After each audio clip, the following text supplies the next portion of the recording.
Dave, tell us a little bit about yourself and how long you've been in the Valley, what you do. Give us a little history. Right. So we moved to the Valley in 1994. So we're getting to be longtime locals almost. I work at Alpine Bank. I run the mortgage division there.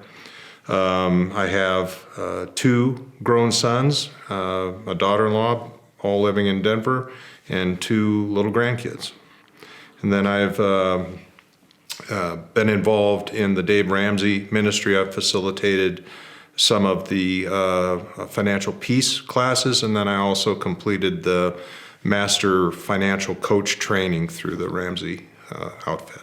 Great. Well, I appreciate you being here today. Just a couple of questions, maybe just to help out with this series that we're in called Money Bag. So over the years, I know that you've counseled with many of our folks here at the Vail Church. And so what would you say are some of the most significant barriers or roadblocks that people experience in developing a good financial plan?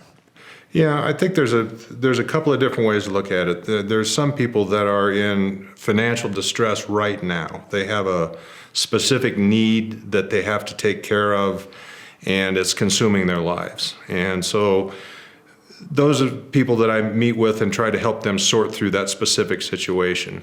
With others, they're just looking to be better stewards of what God's provided them. So that's when the budgeting classes kind of come in, and we sit down and talk about budgeting and kind of lay out how it's more of it creates more of a freedom for people, and most people think it's more of a restriction, that they won't be able to vary off of it ever again. But in reality, it's really telling your money what to do versus having your money tell you what to do.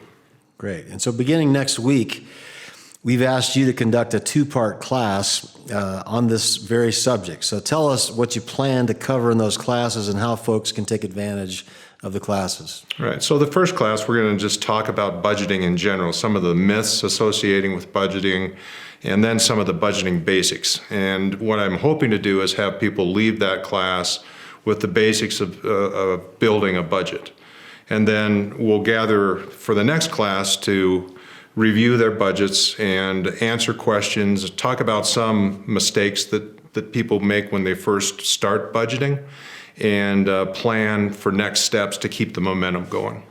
Great. And any final challenges or encouragements you have for us as we kind of wrap things up here today?